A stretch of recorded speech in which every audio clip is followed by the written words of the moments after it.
अस्सलाम वालेकुम। इस वीडियो के अंदर मैं अपना सारा का सारा एक्सपीरियंस बताऊंगा आपको। जो एक्सपीरियंस मैंने गेन किया था जब मैं आईएसएसबी देने के लिए गया था, जो डिप्टी प्रेसिडेंट का इंटरव्यू था आईएसएसबी में, उसका एक्सपीरियंस मैं आपके साथ शेयर करता हूँ। एज़ यूजुअल मेरा जो दूसरे दिन इंटरव्यू था वो डिप्टी प्रेसिडेंट का था, यानी कि 2 दिन इंटरव्यूज़ के होते हैं, जिसमें आईएसएसबी फर्स्ट जीटीओ डे में कुछ इंटरव्यूज़ होते हैं और कुछ आईएसएसबी सेकंड जीटीओ डेज़ में इंटरव्यूज़ होते हैं। तो मेरा सेकंड जीटीओ डे पे डिप्टी प्रेसिडेंट का इंटरव्यू था। फर्स्ट जीटीओ डे पे मेरा साइकोलॉजिस्ट का इंटरव्यू हो चुका था। तो मैं जो था, रूम में एंटर होने से पहले बाहर वेटिंग एरिया होता है, जो ठीक है, वहाँ पे आप जाके बैठते हैं। अब वहाँ पे जाके मैं बैठा, रूम था, अंदर इंटरव्यू चल रहा था। तो लाइट जो थी वो ब्लिंक की, लाइट यानी कि लाइट बंद हो गई। पहले लाइट रेड थी, मतलब ये है कि अंदर जो है वो कैंडिडेट बैठा हुआ है और उसका इंटरव्यू हो रहा है। फिर वो कैंडिडेट बाहर निकल के गया, फिर लाइट जो थी बंद हो गई। फिर बंद होके दोबारा जब चलती है, इसका मतलब ये कि यू कैन गो इनसाइड, यानी कि ग्रीन होती है लाइट। जब आप अंदर चले जाते हैं फिर वो ऑब्वियसली बाद में आने वाला जो कैंडिडेट होता है उसके लिए वो रेड हो जाती है। तो मैंने जो था वो मैंने दरवाज़ा खोला, मैं अंदर चला गया, अस्सलाम वालेकुम बोला और चेयर के ऊपर जाकर जो है वो मैं बैठ गया। बेसिकली डायरेक्टली नहीं बैठा, मैं आहिस्ता आहिस्ता चल रहा था ताकि उसको टाइम मिले, ताकि वो मुझे ख़ुद कहे जेंटलमैन हैव अ सीट। तो उसने मुझे कहा प्लीज़ हैव अ सीट। मैंने कहा थैंक यू सर, मैं बैठ गया। फिर उसके बाद मोहम्मद हसीब, मैंने कहा yes sir, how are you? I am fine अल्हम्दुलिल्लाह। कैसे हो बेटा? उसने पूछा। कहाँ से हो? मैंने कहा लाहौर से हूँ। फिर उसने पूछा कि यहाँ पे कैसे आए थे, मतलब कैसे ट्रैवल करके आए? या काफ़ी टाइम हो चुका है लेकिन कुछ चीज़ें मुझे याद है, वो आपके साथ शेयर करूँ। कैसे ट्रैवल करके आए? मैंने कहा मैं गाड़ी पे जो था वो ट्रैवल करके आया। तो कैसा रहा आपका एक्सपीरियंस? मैंने कहा बहुत अच्छा, बहुत एंजॉय कर रहा हूँ मैं। फिर उसने मुझे कहा, आहिस्ता आहिस्ता ये सवाल, बेसिक किस्म के सवाल पूछने के बाद उसने मुझे कहा कि क्यों जाना चाहते हो पाकिस्तान आर्मी में? टिपिकल ये नहीं था कि इंट्रोड्यूस योर सेल्फ, बिकॉज उसके पास ऑलरेडी सारी डिटेल्स पड़ी हैं, उसको पता है। उसने मुझे कहा कि नॉट टू से इंट्रोड्यूस योर सेल्फ, उसने मुझे डायरेक्टली कहा कि क्यों पाकिस्तान आर्मी को ज्वाइन करना चाहते हो? मैंने कहा सर मेरा शौक़ है, मेरा पैशन है, इस वजह से मैं पाकिस्तान आर्मी को ज्वाइन करना चाहता हूँ। फिर क्यों बना आपका शौक़? आपको क्या लगता है कि आपका शौक़ क्यों बना? पाकिस्तान आर्मी तो एक बहुत टफ़ जॉब है।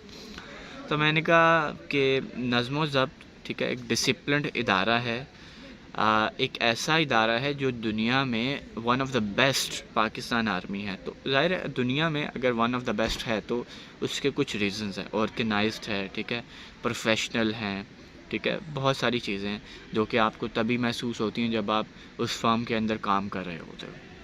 ठीक है, ठीक है। उसने कहा कि आपने ये शर्ट जो है वो कितने की ली है? मुझे पता था कि अगर मैं कोई भी ऐसी वैल्यू बताता जिसकी रेलेवेंट परसेंटेज निकालना मेरे लिए थोड़ा मुश्किल हो सकता है, तो मेरे लिए मुश्किल थी, तो मैंने 1000 का बता दिया, ठीक है। अब अगर मैं कहता 750 की लिया, तो अगर वो मुझे ये कह देता कि 17% निकालो, तो मेरा तो दिमाग घूम जाना था वहाँ पे कैलकुलेशन करते हुए। 1000 चलें, आप 35% आपको डिस्काउंट अगर मिल जाता तो फिर आप कितने पैसे देते हैं? ऑब्वियसली आप 35% अगर 1000 का निकालते हैं तो वो 350 बनता है, तो माइनस करेंगे तो 650 आप जो है वो रिलेटिवली पे करेंगे। एक डायरेक्टली उसने खुद से ही स्पोज किया, कहता कि मान लो ये जो आपने टाई लगाई हुई है, मैं बेसिकली ड्रेस पैंट थी, ड्रेस शर्ट थी और टाई लगाई थी मैंने। मान लो यार आपने टाई लगाई हुई है, ये 350 की है और इस पे आपको 17% डिस्काउंट मिल गया। कितना? 17%। अब एक तरफ 350 है, 17% है, कैलकुलेशन करना कुछ आसान नहीं था, लेकिन फिर भी मैंने कैलकुलेशन करने की कोशिश की। चंद सेकंड्स लिए, मैंने उसको बताया। बाद में जाके मुझे पता चला कि मैंने गलत जवाब दिया था। थोड़ा सा और सेकंड्स ले लेता तो मैं ठीक बता देता। I was good in such kind of tricks. तो खैर उन्होंने, जब मैंने जवाब दिया तो उन्होंने कहा आर यू श्योर? मैंने कहा yes sir I am sure. तो खैर वो तो गलत हो गया, इसका कोई मसला नहीं था। फिर उसके बाद उन्होंने कहा कि ये आगे पीछे से चीज़ें, लेकिन जहाँ तक मुझे जो चीज़ें याद आ रही हैं वो मैं आपके साथ शेयर कर रहा हूँ। फिर उन्होंने कहा ये रूम में जो है वो आप देख रहे हैं फ्रेम लगा हुआ है, सिंदड़ी जिसको बोलते हैं, लाइक उसके ऊपर कुछ लिखा हुआ था, डिसिप्लिन वगैरह इस तरह से कुछ लिखा हुआ था। तो उन्होंने कहा कि ये जो आपको नज़र आ रही है फिगर दीवार के ऊपर बनी हुई है, जो फ्रेम पड़ा हुआ है, इसका एरिया कितना है? मैंने कहा अप्रॉक्सीमेटली इट इज़ लाइक 32 या 40 के अबाउट है, 40 इंच स्क्वायर। लाइक इंच जो होता है ना, वो मतलब प्रेडिक्ट करना काफ़ी आसान है इंचज़ में, अगर आप चीज़ को मेजर करते आते छो इतना सा होता है इंच, ठीक। तो मैंने ब्रेक करते मैंने कहा चलें इसकी जो विड्थ है और इसकी जो लेंथ है अगर वो 4/8 है तो 4/8 32, तो 40 इंच स्क्वायर के राउंड अबाउट जो था वो इसका एरिया मैंने कहा बता दिया। मैंने कहा यस सर। कहते आर यू श्योर? मैंने कहा यस सर।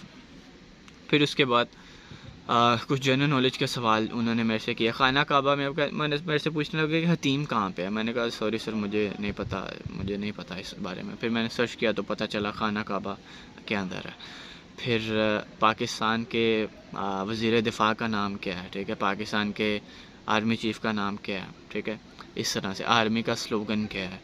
और जहाँ तक चीज़ें मुझे याद हैं, फिर कुछ प्राइवेट क्वेश्चंस भी किए, कुछ करेज को जज करने के लिए क्वेश्चन भी किया। उन्होंने कहा कि हाइट से डर लगता है? मैंने कहा जी सर मुझे हाइट से डर नहीं लगता। फिर उन्होंने कहा कि पानी से डर लगता है? मैंने कहा नो सर मुझे पानी से डर नहीं लगता। कहता वाकई नहीं लगता? मतलब आपको डिस्ट्रैक्ट करने के लिए वाकई नहीं लगता? मैंने कहा सर ऐसे कोई इतना एक्सपीरियंस नहीं हुआ, लेकिन हाँ इतना ज़रूर है कि जहाँ पे बहुत सारा पानी होगा वहाँ पे हो सकता है वक्त थोड़ी देर के लिए डर लगे।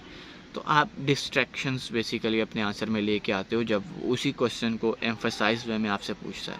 तो ये नहीं होना चाहिए। ये मैं समझता हूँ कि ये मेरा एक फ़ॉल्ट था। आपसे अगर वो दोबारा वही क्वेश्चन कर रहा है तो आपका जवाब वही होना चाहिए जो पहले था। सवाल तो वही है तो जवाब क्यों चेंज कर रहे हैं आप? तो ये मुझे लगता है कि ये मैंने गलती की थी, तो मेरा आंसर थोड़ा सा बदला था। तो ये मेरे ख्याल से नहीं होना चाहिए। फिर हाइट से डर लगता है? मैंने कहा नहीं लगता। फिर उन्होंने वाकई नहीं लगता? मैंने ज़्यादा हाइट होगी तो फिर लगेगा। तो सिंपल है कि आप कहीं जी नहीं लगता तो मतलब नहीं लगता। हाइट कम हो ज़्यादा हो तो क्या फ़र्क पड़ता है इसका? आप बुर्ज खलीफा पे खड़े हैं और एक तरफ आप बुर्ज दुबई पे खड़े हैं, हाइट तो हाइट ही है ना। डर लगना या क्या क्या डजंट हैव एनी मीनिंग। उसके बाद जनाब उन्होंने कहा कि आपकी कोई गर्लफ्रेंड है? मैंने कहा सॉरी सर मेरी कोई गर्लफ्रेंड नहीं है। अच्छा सॉरी नहीं बोलना चाहिए वैसे, मेरी कोई नो सर मेरी कोई गर्लफ्रेंड नहीं है। अगर मैं ये कहता कि मेरी कोई गर्लफ्रेंड है फिर वो अगले सवाल करते क्या कभी उसके साथ डेट पे गए हो? क्या कभी उसके साथ यमन गटीटा किया आपने या करने की कोशिश की है? या इस तरह से भी पूछ लिया जाता है आपके साथ कभी किसी ने कोई बुरी हरकत करने की कोशिश की हो, या आपने अपनी गर्लफ्रेंड के साथ करने की कोशिश की हो, कभी किस किया किसी लड़की को। तो जब इस स्टेज के ऊपर वो पूछेगा ना कभी किस किया किसी लड़की को, तो हमारा जनरली कंसंट्रेशन वो लड़की के ऊपर ही होता है। जब वो ये कह रहा है कि कभी किस किया किसी लड़की को, तो इसका मतलब है कि you have to think globally, generalise करें कि आपकी माँ भी एक लड़की है, आपकी बहन भी एक लड़की है, तो आप कहें हाँ जी किया। अम्मी के माथे पे किस कर दिया, बहन के माथे पे किस कर दिया, दैट्स नॉर्मल। या छोटी बच्ची को किस कर दिया, दैट्स नॉर्मल। तो इस सिनेरियो के अंदर जब इस सिचुएशन में एक प्रेशर होता है, इन्वायरमेंटल प्रेशर, इसके ऊपर जब वो क्वेश्चन करता है कि कभी किसी लड़की को किस किया गर्लफ्रेंड के टॉपिक के बाद, तो हमारा ये लगता है कि हमारा जहन उधर ही घूम रहा होता है गर्लफ्रेंड के ऊपर, तो हम कह देते हैं नहीं किया। ऐसा तो पॉसिबल नहीं है यार। अब 8 साल का 5 साल का हर बच्चे ने किस किया होता है लड़की को, छोटी बच्ची, can be her mother, his mother और सिस्टर, लाइक दैट। तो ये था। फिर जनाब कभी हैंड प्रैक्टिस की है, कभी मूवी देखी है फ़ाहिश किस्म की, तो आप अपने मुताबिक जो है वो जवाब दें। मैं ये कहूँगा कि झूठ बोलने की बिल्कुल ज़रूरत नहीं है, it's a natural thing, but आप सच बोलेंगे तो वो ज़्यादा बेहतर रहेगा। फिर वो आप कहते हैं यस, तो वो फिर हालात व वाक़यात भी पूछता है, वो उसको पता होता है वो इस फेज़ से गुज़र के है, उसको सारा नॉलेज है, उसको ये भी पता है कि आप किस सवाल का जवाब किस तरह से दे रहे हो, सच बोल रहे हो झूठ बोल रहे हो, तो they are experienced person. But मेरा ये रिकमेंडेशन होगा कि हर सवाल को जो है वो आप पॉजिटिवली और थोड़ा सोच समझ के और कॉन्फिडेंस के साथ, आपका जो रिदम है थ्रू आउट द इंटरव्यू एक जैसा होना चाहिए। ये नहीं है कि शुरू में आप बहुत एनर्जेटिक थे, 1-2 सवाल आपको नहीं आए तो आप कंफ्यूज हो गए, आप परेशान हो गए। तो मैं ये समझता हूँ कि ये चीज़ नहीं होनी चाहिए। आप अच्छे तरीके से हर चीज़ को हैंडल करें और तभी आप जब वो बन पाएंगे। अब यहाँ पे देखें शाम हो रही है, तो बेसिकली मैं थोड़ा सा लेट हो गया था वीडियो बनाने के लिए, बट एनीवेज इतनी लाइट ज़रूर है कि मैं जो है वो वीडियो जो है वो बना रहा हूँ। झोंपड़ी में बैठा हुआ था, पीछे मेरी बिल्डिंग है। तो एनीवेज अभी तो 5 भी नहीं बजे, 4 भी नहीं बजे, तो अपना बहुत सारा ख्याल रखिए। इंशाल्लाह अगली वीडियो में आपसे मिलते हैं। अल्लाह हाफ़िज़।